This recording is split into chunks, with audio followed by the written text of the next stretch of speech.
Halo Galwers, kembali lagi bersama gue Fatima Tisela di channel Ungu Film.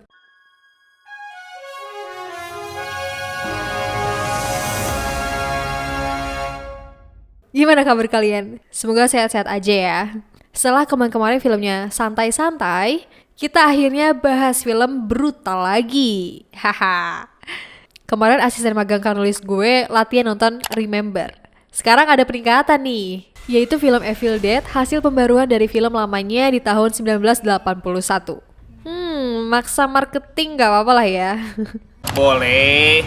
Sebelum mulai, bisa kali lah subscribe dan like-nya dulu biar kita makin semangat lagi buat sering-sering nemenin kalian. Disclaimer nih, hati-hati yang lagi makan atau baru abis makan. Gue saranin buat nonton nanti aja deh. Kalau ada yang ngilu atau mual, tanggung jawab masing-masing ya. Udah pada pinisirin? Mari kita sikat. Scene diawali dengan aksi kejar-kejaran antara seorang gadis dan seorang pria. Si gadis berhasil sembunyi, tapi ketahuan pria lain yang langsung menutup kepala si gadis dengan kain. Dia dibawa ke suatu tempat dalam kondisi dirantai. Pas kainnya dibuka, si cewek ini kaget melihat sang ayah yang sudah melakukan semua ini padanya. Sang ayah berniat membakar anaknya hidup-hidup. Buset dah. Waktu mau dibakar, si gadis kesurupan dan berubah menjadi setan. Dengan nada yang berubah, dia mengancam akan membunuh sang ayah sama seperti istrinya. Biar ngerinya cepat selesai, sang ayah juga menembak anaknya dengan senapan.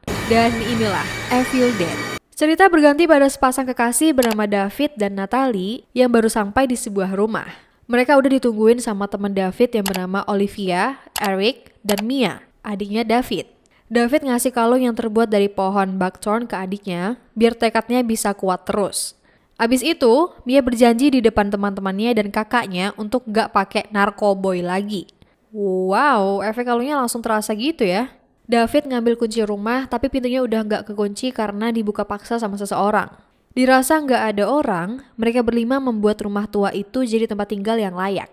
Sedangkan di kamar, David dan Mia sedikit nostalgia dengan masa lalu ketika ibu mereka sakit parah. Saat itu, David dapat kerjaan di luar kota dan gak ada waktu untuk pulang. Sampai ibunya meninggal. BTW ini tempat rumah lamanya David dan Mia ya. Dari cerita Olivia dan Eric, David baru tahu kalau Mia udah pernah bikin janji buat gak pakai narkoboy. Tapi baru 8 jam berjalan, Mia udah make lagi. Saking parahnya, Mia pernah dinyatakan meninggal karena overdosis.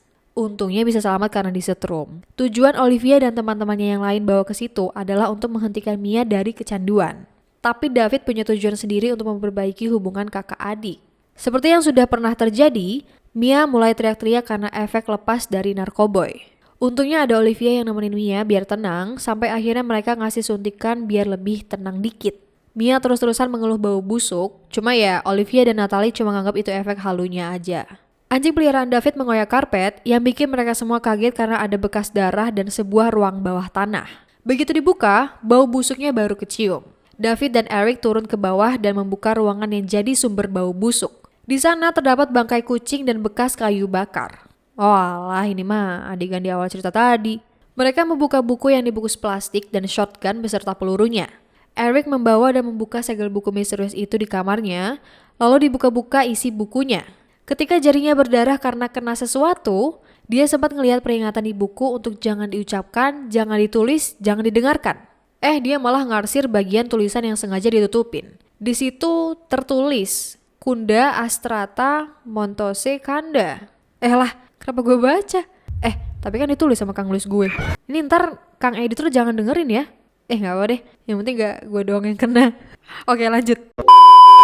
Saat itu juga, Mia tiba-tiba muntah dan melihat sosok berbaju putih memanggilnya dari kejauhan. Dia buru-buru pergi karena merasa udah gila di rumah tua ini. Semuanya termasuk David sepakat untuk menahan Mia sampai acara selesai. Ngambeklah dia sambil nyolong kunci mobil, masuk ke kamar, keluar jendela, dan kabur bawa mobil. Saking gak bisa ngontrol emosinya, Mia ngebut bawa mobilnya. Dia cuma bisa banting setir karena ada sosok yang ngalangin jalan. Ya udah deh, mobilnya jadi masuk ke air. Bangun dari pingsan, Mia berniat keluar dari kubangan air. Tiba-tiba ada sosok muncul dari dalam air. Kabur lagi dah tuh sampai dia jatuh ke pohon yang akar dan batangnya itu nyebar kemana-mana. Sian ya Mia. Saking lebatnya, tangan dan leher Mia terjerat. Saat melepaskan diri, dia ketemu sama sosok tadi dan mengeluarkan akar-akar dari mulutnya dan menjerat kaki dan masuk ke daerah privasi Mia. Aduh gue agak ngilu ya bayanginnya. Singkat cerita, David dan yang lainnya menemukan Mia di tengah hutan. Mia cerita soal sosok wanita yang dia lihat sebelumnya, tapi Olive ngiranya kalau itu cuma halu dari efek kecanduan narkoboy. Nah tuh, nggak boleh ya pakai barang begituan, haram. David diskusi sama yang lain menyarankan untuk membawa Mia ke rumah sakit. Olive yang seorang perawat menolak dengan keras karena dia sudah memberikan perawatan yang terbaik sama seperti Mia dirawat di rumah sakit. Ditambah lagi, Olive merasa akan sia-sia kalau Mia dibawa keluar dari sini. Mia kembali membujuk David agar dia bisa keluar dari sini sambil menceritakan sosok di tengah hutan tadi. Sama kayak Olive, David juga menganggap itu efek halunya Mia. Ya kan kita udah tahu sendiri ya, sosok yang dilihat Mia itu memang benar-benar nyata. Mana udah nyatu lagi gara-gara akar tadi. Tuh, lihat tuh. Eric lanjut mencari tahu isi buku misterius tadi. Sedangkan David sibuk membereskan bangkai kucing di ruang bawah tanah. Saat mau buangin bangkai kucing di luar rumah, David ngelihat ada jejak darah yang masih baru. Diikutin lah tuh jejak, sampai ketemulah anjing peliharaannya yang bernama Grandpa, sudah mati berlumuran darah karena dihajar pakai palu. Dia mengira kalau ini pasti perbuatannya Mia. Masuk akal sih, tapi ya masa seuzon sama adik sendiri sih. David langsung nyamperin Mia, tapi orangnya lagi mandi. Sementara itu, Mia cuma diam aja di bawah shower dan naikin temperatur airnya sampai pemanas airnya kebakar. Wow! David yang tahu itu langsung dobrak kamar mandi dan ngamanin Mia yang masih diam aja di bawah air panas. Saking panasnya bisa buat kopi kali itu. Boleh. Gak peduli lagi sama acara nyembuhin Mia, David langsung bawa Mia ke mobil untuk diobati. Di sisi lain, Eric teringat sesuatu dan ngecek isi buku misterius. Bener aja tuh, di buku ada gambar yang persis kayak yang dilakukan Mia. Saat perjalanan, David mendapati kalau jalanannya terhalang air sungai yang meluap. Ya udah balik kanan aja kita ke rumah tua. Malam hari pun tiba. Olive langsung kasih dosis obat penenang buat Mia selama 2 jam. Tapi luka bakarnya itu loh yang bikin gawat. Natalie mulai nyalahin Olive karena dia yang si paling tahu Mia. David mencoba menenangkan kondisi dan semuanya akan beres. Tapi Eric tidak berpikir demikian. Selagi diskusi, Mia dengan santainya bawa shotgun dan nembak ke lengan David. Dia teriak mengancam dan membunuh semuanya malam itu juga, lalu pingsan gitu aja.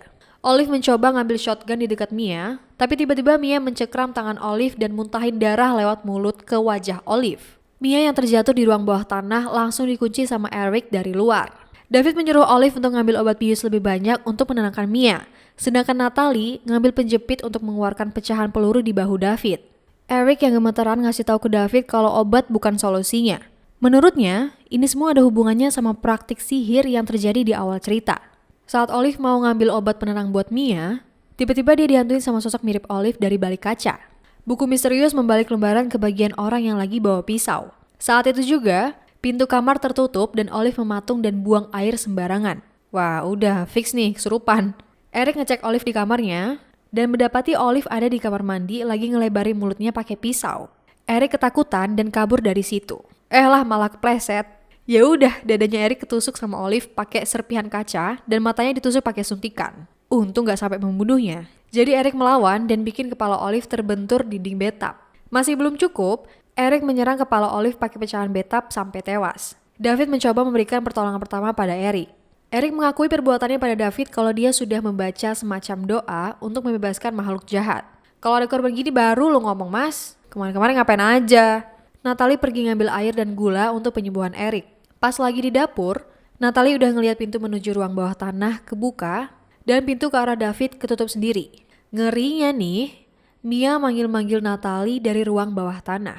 Dengan pikiran positif, Natalie turun ke bawah dan ngajak Mia pergi biar urusannya selesai gitu. Tapi suara Mia yang berubah bikin Natalie buru-buru kabur. Sayangnya, mbak satu ini gak satset dan berakhir ditarik ke dalam ruang bawah tanah. Natalie baru sadar kalau kakinya dijilatin sama Mia. Ngelawan dikit langsung digigit sama Mia. Sempet-sempetnya si Mia ini atraksi belah lidah sendiri pakai cutter dan ngecium Natalie. Untungnya David satset nyelamatin Natalie dan berhasil kabur dari Mia. Dia sempat memanggil adiknya, tapi jiwa orang lain di dalam tubuh Mia bilang kalau Mia lagi diperkaos di neraka. Dan akhirnya David nyegel pintu ke basement dengan rantai dan paku. Untuk mengakhiri teror, Eric membakar buku laknat satu ini. Tapi gak semudah itu Bambang, bukunya masih utuh tanpa bekas terbakar. Dia jelasin sedikit soal buku itu ke David, sedangkan Natalie membersihkan bekas gigitan Mia tadi. Lintah-lintah kecil keluar dari lukanya Natalie. Relate dengan yang mereka hadapi, Eric menganggap makhluk yang menguasai Mia itu seperti lintah. Jadi satu-satunya cara untuk mengakhiri semuanya, ia dengan membunuh Mia yang langsung ditolak mentah-mentah sama David. Ternyata gigitan Mia nular ke Natalie. Bekas gigitannya membusuk dan bikin Natalie kerasukan. Sedangkan Mia cuma ngintip dari bawah basement. Natalie sempat sadar dari pengaruh makhluk jahat dan pengen motong tangannya yang membusuk. Tentu aja Mia mencegah Natalie dengan memadamkan listrik rumah. David dan Eric masuk ke dalam rumah untuk ngecek kondisi Natalie. Gak apa-apa kok bang, cuma minus tangan doang. Eric kembali membaca bukunya untuk mencari tahu cara agar menghentikan semua ini.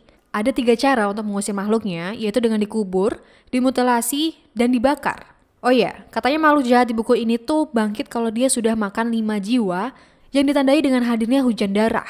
Kok nggak asing ya? Kayak film yang bikin mas editor stres kena dolar merah mulu. Oke, lanjut. Oh, okay. Mendengar itu, David jadi parno dan nganggap dirinya udah gila. Sampai mereka sepakat untuk membakar rumah kenangan ini.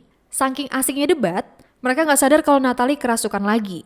Mana bawa-bawa pistol paku pula. Ya udah pada bolong tuh badannya David sama Eric. Untungnya kok nggak kena bagian vital.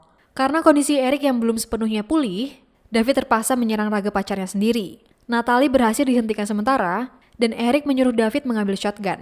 Belum sempat pegang senjata, Natalie mukul David dengan linggis. Eric membantu dengan menembakkan pistol paku ke arah Natalie. Saat Eric mau diserang, David menembak tangan Natalie dan berakhir tewas di pangkuan pacarnya sendiri. David juga mengevakuasi Eric yang sekarat untuk keluar rumah. David terpaksa membakar rumah tuanya untuk memusnahkan makhluk jahat di dalam sana. Dia menyiram bensin ke semua penjuru rumah, termasuk ruang basement yang masih ada Mia di dalamnya. Di tengah keraguannya, petir tiba-tiba menyambar pohon. David punya ide dan ngambil beberapa barang seperti gergaji, aki, suntikan, sekop, dan senter. Dia keluar rumah dan menggali tanah. Oh, mau dikubur hidup-hidup nih, terus disetrum pakai aki. Setahu gue nggak gitu juga caranya defibrator. Tapi yaudahlah. Berbekal obat bius di tangan, David mencari adiknya di basement. Dia disambut dengan serangan Mia menggunakan cutter. Tenaga setan mah kuat ya. Sampai-sampai David dibuat nggak berdaya dan ditenggelamin gitu aja. Untung Eric datang dan nyerang Mia dari belakang. Tapi sayangnya, dia udah bener-bener nggak kuat nahan tusukan perut dari Mia. David yang baru sadar langsung manfaatin kesempatan untuk nyuntik Mia. David ngumur Mia yang udah diikat dan wajahnya ditutupin sama plastik. Mia yang sadar dari pingsan langsung minta tolong buat dilepasin. Tapi David kan gak bego-bego amat ya. Mia kerasukan lagi dan nyerang psikis David dengan bawa-bawa kematian ibunya. Bodoh amat, David terus ngubur sampai ketutup sepenuhnya. David sempat menyesali perbuatannya di depan kuburan Mia. Api dari pohon yang tadi kesambar petir mendadak padam. Pertanda ada sesuatu yang terjadi, David langsung membongkar makam dan merakit defibrilator ala kadarnya untuk menghidupkan Mia. 2 kali, 3 kali, sampai akinya habis, Mia gak juga bangun. Innalillahi. David sedih dan mencoba ikhlas. Tapi bohong. Mia kembali hidup dan lepas dari pengaruh makhluk jahat. David berjanji untuk gak ninggalin Mia apapun yang terjadi. Alhamdulillah. Sebelum pergi, David berniat ngambil foto-foto kenangan di dalam rumah. Malah Eric muncul dan menusuk leher David. Ternyata setannya itu bisa pindah-pindah. Sekarang gantian Eric yang kerasukan. Tapi David maksa adiknya untuk keluar dari rumah. Dia ngambil senapan di dekatnya dan menembak ke arah bensin. Terbakarlah rumah itu bersama David dan Eric yang kesurupan. Innalillahi beneran ini. Mia meratapi kematian kakaknya sambil menggenggam kalung pemberian David. Tiba-tiba hujan darah turun, menandakan kebangkitan makhluk jahat ke bumi. Lah kok udah turun hujan darah? Kan butuhnya 5. Iya bener udah 5. David, Eric, Olive, Natalie, dan gadis di awal cerita. Mia segera kabur ke mobil, tapi makhluk itu berhasil menggapai kaki Mia. Melepuhlah tuh kakinya, yang bikin Mia merangkak ke sebuah lubang menuju gudang kecil. Kebetulan ada gergaji mesin di dalam sana, lumayan buat pertahanan diri. Ternyata bensinnya habis. Kelamaan ngisi mbak, keburu makhluknya sampai. Mia bersembunyi di balik dinding sambil berusaha ngidupin mesin gergaji. Tapi makhluk itu main tebak-tebakan berhadiah nyawa Mia pakai golok. Kaki dan tangannya sempat kena golok. Sampai akhirnya dia bisa kabur dengan ngancurin dinding kayu di belakangnya. Mia bersembunyi di balik mobil dan akhirnya mesin gergajinya nyala. Langsunglah tuh dibuat motor kaki itu makhluk yang masih demen ngikutin Mia. Tampaknya setan yang asli lebih kuat, Bung. Dibaliklah tuh mobil dan tangan kiri Mia kena apes karena ketimpa mobil. Daripada mati konyol karena masih sayang sama tangan kiri, Mia memilih untuk memutus tangannya dan berdiri melawan makhluk jahat ini. Untungnya makhluk ini gak bisa berdiri, jadi Mia dengan mudah membelah kepalanya jadi 2. Akhirnya makhluknya menyerah dan kembali ke neraka. Cerita pun berakhir dengan Mia yang melihat matahari pagi tanpa tangan kirinya dan buku laknat ketutup dengan sendirinya. Buset, ngeri juga ya, gue baca doang ngeri banget anjir. Jadi begitulah cerita Evil Dead. Horornya ada, jijiknya ada, apalagi adegan sadisnya. Saking brutalnya, film ini pasti agak susah dapat izinnya di Indonesia. Sequelnya aja sempat ikut kena blokir kan? Gimana menurut kalian? Apakah seru atau ngilu karena menjijikan? Kalian bisa berpendapat di komentar. Kalau kalian mau request film atau series juga bisa sekalian di komentar. Atau kalau kalian ada kisah horor dan mau gue bacain, bisa banget dah. Nanti kita adain section khusus buat bacain cerita-cerita horor dari para subscriber gue yang tercinta ini ya kan. Anjay, Gorinjay, Sribau. Pesan yang bisa kita ambil dari film ini adalah jangan suka kepo. Udah sih itu aja. Sampai ketemu di pembahasan berikutnya. Bye-bye.